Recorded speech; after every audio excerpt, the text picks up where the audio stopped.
Welcome to a new episode of Positive Talk Daily. My name is Mr. Positive. Today on Positive Talk Daily, we're looking at the Google Pixel 10a.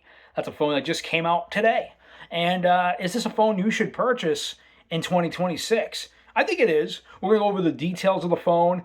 This phone's getting a lot of bad feedback because it's similar to the last phone we saw. We did see a phone that came out last year, a year ago, called the Google Pixel 9a, which we did a video on. Go check it out on our YouTube page at Mr. Positive Live. Again, that phone is running pretty much the same exact look, design, language, and everything else. Now, is this a phone you should purchase or should you pass on it? Now, if you're coming from a Pixel 9 or 9a, or you're coming from a Pixel 8a, I'd say stick to that phone instead of going down to the Pixel 10. Now, let's take a look at the phone. Overall, it's similar to the last one we just looked at. We get the same 6.3-inch Super AMOLED display. You are getting, basically, it's an OLED panel, okay? I always say Super AMOLED, but it is an OLED panel, okay? So 6.3-inch OLED panel. You are getting 1080p. That's pretty decent for the most part. 13-megapixel front-facing selfie camera, capable of recording 4K 30. Okay, so that's pretty decent too.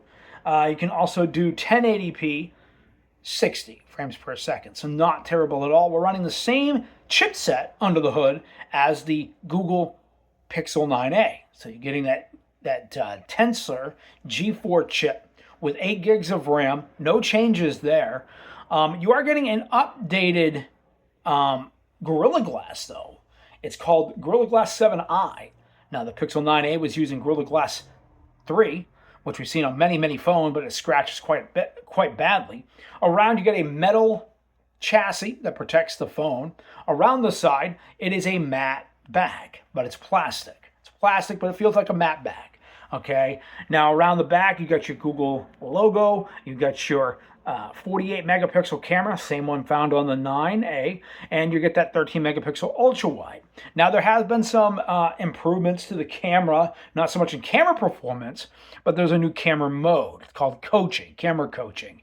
And basically what that does is it shows you how to take proper photos. Okay. Now, how do you know this is not a Pixel 9a? Let me show you the difference. This one is flat to the surface. As you can see, the camera is completely flat. So that's one thing we can say. That's how you know. And at the top, as I showed you in the 9a, there's only one antenna band at the top. So the 9a has 2 antenna bands at the top. That's how you can tell. Plus, there is one on this. So if you had this covered with a case, I could easily fool you. Now we get 3,000 nits of brightness, which is nice. Let's take a look at the bottom of the phone. 45-watt fast charging on the bottom. So that's up from the 30 watts on the 9a. So you're getting a 45-watt fast charging. No charger in the box. Firing stereo speakers sound a little bit louder than the 9a in some cases. And the head earpiece is where the secondary speaker is. You get that same built-in fingerprint scanner as you find on the 9a. You also can unlock the phone with Face Unlock, which we have set up. Overall, you're running Android 16 out of the box. The 9a had to update it from 15 to 16. And you do get basically Google's OS on top of Android. So overall, silky smooth performance. You're getting 120 hertz refresh rate on board. It's a decent performer. You don't have to worry about a whole lot going on. 5,100 milliamp hour battery, so that's pretty good for all day battery life, maybe even 2 days of battery life. There's an SOS mode finally on Pixel. Now, there are some people complaining about the phone having the same battery life, the same overall package. Now, the 9a was still a very good value smartphone. You will get smaller bezels on this phone. That's what Google claims, 10% smaller or less bezel, so 10% less bezel on this phone. So I guess that's good there. I still see bezels around it, but it's not terrible. A little chin at the bottom, but if you're putting a case on this, who cares? You're paying $500 for this phone, plus some tax. It's a hell of a deal. Okay, the camera options are a little bit different. It does give you coaching now. So you got camera coaching. Okay, you got auto blast take, you got AdB. So there's a little bit more on here. You got night sight. You can do night photos. So there's a lot more on here to offer than there is on the 9A. And we're getting the same night sight, panorama, photo, and all your stuff on here is going to be Google Gemini. Everything's driven by Google AI. This phone is a AI based device. You're still getting the same 8 gigs of RAM. You're still getting the same overall performance as the 9A. We did run some Geekbench numbers on both phones, and this actually came in at 50 points higher than the 9A. Now, sometimes these phones go through different setups of Geekbench numbers, but we got a number around 1,700, and the other one got about 6,900, plus a multi-score on the 9A of around 4,300.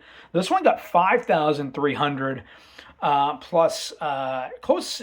Sometimes people have been known to get up to close to 6,000, but we did test it. So the single core was right around, again, like I said, well into the 1,700, and the multi-score around 5,000. So not bad at all. Definitely not the Tensor G5, which we'd like to have seen in this phone, but we'll maybe see it next year in the Pixel 11.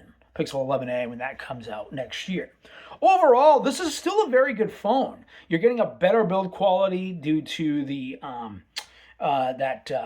Gorilla Glass 7i. You are getting a slightly better modem on here, so it won't eat up battery life as bad, because some of these older Pixels, like the 9a and other phones, have had a hard time in the past with battery draining and stuff like that. That 5,100 milliamp hour battery, it's the largest we've seen in a Pixel phone in a long time. Even better than the the Pixel 10 and 10X and the 10 Pro and 10 Pro XL. Those phones tend to have in the foldable Pixel. Overall, I think this phone gets a decent pass. The fingerprint scanner is very fast. The Pixel is very good phones. They're very good devices. Now, in a few days, we are going to be taking a look at the Samsung Galaxy S25 FE. Is that a phone you should get? That's basically a S24 under the hood of an S25 body. We'll take a look at that in about 2 weeks right here on Positive Talk Daily. Now, the cameras on here overall are pretty good. We did do some, I would have liked to have seen maybe an improved 4K 60 on the front-facing camera, but because of that, and you're getting the same guts, I don't think this phone is still a good buy.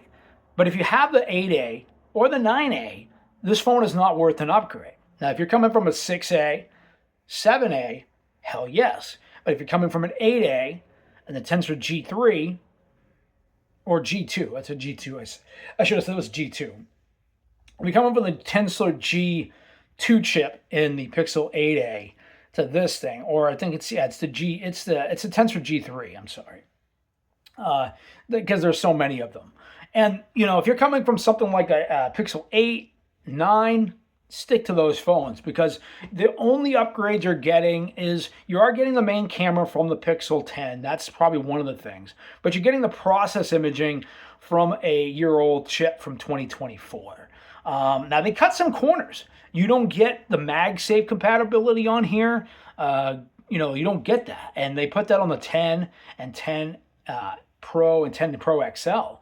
All of those have the MagSafe, because now you can dock the Google Pixel 10s onto MagSafe chargers and, whatever they call it, Google's version of MagSafe. Now, you could even use some of the MagSafe accessories from Apple, just not the cases. Now, you can get around that by putting on a Pixel case, Pixel 10a case, that would have that MagSafe compatibility. But again, Google's trying to cut some corners there, and they did that. Now, you are getting the same type of camera quality as you would find on the Pixel 10. So camera qualities are about even when it comes to video and imaging processing, because you're getting similar cameras. You are getting that main camera from the 9 and 10As. The standard 10 is bringing down that selfie camera and that main camera. So you're getting decent overall photos, which are very much on par. I have to say, performance-wise, this phone's really good. We gamed on it. Genshin Impact worked fine. We tried Call of Duty Mobile. Didn't hiccup at all. And you can get 120 hertz refresh rate by going in, kind of like I said about the 9A. When you get into the phone, you set everything up. You have to go down to display. See if I can find it. Go right to display. Not battery. Go to display. Let's see if I can find it again here. there's so many options. Go all the way down to the bottom and turn on smooth display. Then you can turn that on. Overall, 5 reasons you should get the Pixel 10a. Number 5, bright screen, 3,000 nits of brightness. One of the brightest screens I've ever seen on a sub $500 smartphone. You're getting pretty decent specs on here. You're looking at around 1,700 in the Geekbench scores for single core. Multi-score right around 5,000. It's not terrible at all. That 120 hertz refresh rate is smooth as butter. You don't have to worry about it. Number 2 reason is you're going to be getting Android updates for 7 years. 7 years. So it's definitely worth it. Well into 2033, 2032. So this is a hell of a deal coming from Google. Other reasons. Number 1, overall, very good performing smartphone. You wouldn't even be able to tell that this was running a year ago, chipset. You're getting all your AI functionalities, Google Gemini, Circle to Search. You're getting the image quality of Magic Eraser and all the other cool, that coaching thing I showed you there. You get the camera coaching. You get that brought down to this phone. We'd just sort of like to see, and this will get into the 5 negatives of this phone. Number 5, no MagSafe compatibility or Google's version of MagSafe compatibility. A lot of companies are trying to release they're going to release a lot of these third-party devices. You don't get it, so you will have to get cases. It kind of reminds me of the iPhone 16e. Maybe next year they'll bring it down to the 11A or something. Overall, number 4, not using the Tensor G5 chip. I don't get why. That's why the G series, or that's why the Google A series would always give you, towards the end of the beginning of the new year, they would give you the flagship from the previous phone, or that Pixel lineup before the new flagships come out. They would give you that chip, but not in this one. They're recycling it. It kind of reminds me of the iPhone 13 and the iPhone 14 using the same chipset. And you don't even get any bump up in RAM or anything. You get that same 128 gigs of storage. No expandable storage is number 4. We would have liked, number 3, I should say. Number 3, no expandable storage on this phone. That would have been nice, especially a sub $500 smartphone with a flagship chipset, obviously. You would assume you would get at least maybe expandable storage or something like that, but not quite possible with a phone like this. Number 2 reason maybe to avoid this smartphone isn't due to the fact it ain't decent, but you are getting some lackluster thing. If you have a 9A, do not upgrade. Or if you see this phone, just get the 9A, because they are the same phone, basically. At the end of the day, they look the same. I could have just reused the 9A and said it was a 10A. You wouldn't have been able to tell. The only way you know it's a difference is due to the flush camera ring and the fact it's only got one, at the top, it only has one basically antenna for the cellular coverage. Overall, there is a new Gorilla Glass 7i, but it's not worth purchasing this for another $100. At another $100, you might as well just get last year's Pixel 9 Standard or Pro Edition, which would be going further for your budget. Overall, this phone does get a pass, but if you have the 13, or if you have the 9A, purchase that one. For Mr. Positive Live, I'm Mr. Positive. The 10A gets a pass.